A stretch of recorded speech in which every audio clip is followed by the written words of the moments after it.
Assalamu alaikum wa rahmatullahi ta'ala wa barakatuh.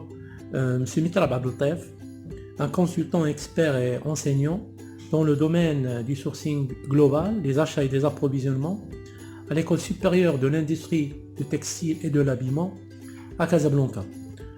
En ce moment difficile de la pandémie coronavirus, la Covid-19, je me vois dans l'obligation de partager avec vous cette capsule sous forme d'orientation stratégique et des mesures immédiates que les acheteurs doivent prendre en considération dans ce moment très critique.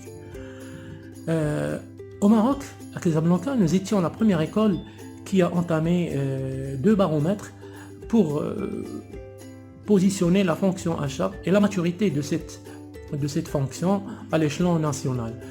Le premier baromètre a été élaboré en 2015, le deuxième en 2018, et les deux résultats ont démontré que la fonction achat au Maroc est dans sa jeunesse, donc il n'a pas pris encore la dimension d'une fonction professionnelle qui peut créer de la valeur ajoutée. Et donc elle est une fonction administrative qui peut engendrer un profit, mais un profit comptable. Nous savons tous que la fonction achat est une fonction stratégique et l'un des maillons les plus importants dans la chaîne globale des approvisionnements. Notamment aujourd'hui, les acheteurs ils sont en première ligne devant cette pandémie de la Covid-19.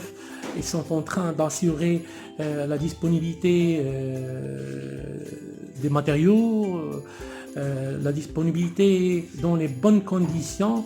Et donc aujourd'hui, il y a un rôle très pertinent de cette équipe acheteur.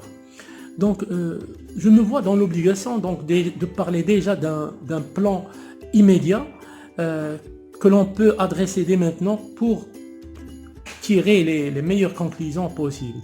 Donc il faut commencer par une cartographie des dépenses achats, bien sûr cartographie et faire une analyse de ces dépenses achats au moins par rapport les 3 dernières années, dresser un bilan des charges qui sont liées à la fonction achat, une cartographie précise et exhaustive de la base de données des fournisseurs, visualisation donc de votre chaîne de valeur et détecter les goulots d'étranglement, mieux comprendre le circuit d'approvisionnement et anticiper les risques des charges, maintenir la performance collective en interne, renforcer bien sûr le lien entre les acheteurs et les prescripteurs, les demandeurs, l'équipe recherche et développement pour mieux faire face aux définitions de besoins,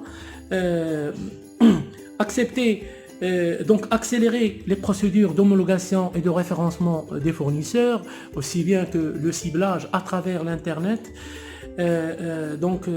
Faire élaborer une stratégie de traçabilité des stocks et définir une stratégie de marchandises intersites.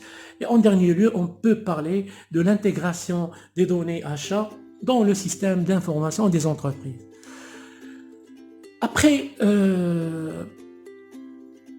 la pandémie, les choses vont certainement changer. Et au niveau des achats, on a déjà commencé à parler de la digitalisation achat, la dématérialisation des processus, et notamment on a l'exemple du gouvernement achat qui a mis en place un portail achat, et ce dont la facilité des processus et le gain de temps et normalement d'argent, et ce dont la transparence totale dans ce volet des achats publics. Notamment aujourd'hui dans les achats, on est dans l'obligation donc de se préparer à l'ère de la dématérialisation et la digitalisation achat. Donc notamment les acheteurs vont être confrontés à des salles de marché, à des places de marché virtuelles, et notamment donc tout ce qui est e-achat, e-sourcing et e-inventory management.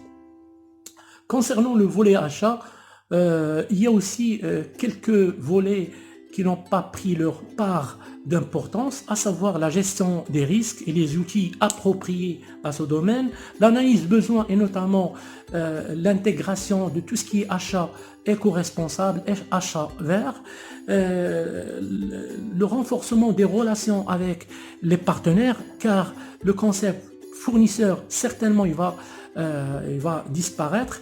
Et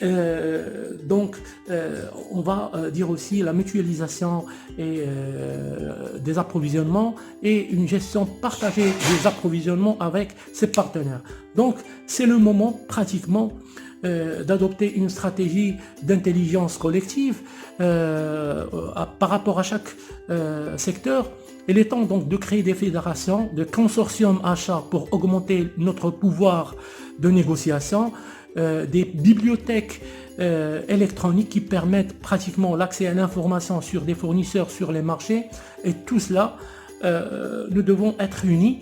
Et je me propose donc, avec mes compétences, à être utile à mon pays, à mon secteur qui est le textile et à mon école, les IT. Je vous remercie infiniment et à la prochaine fois. Assalamu alaikum wa rahmatullahi ta'ala wa barakatuh.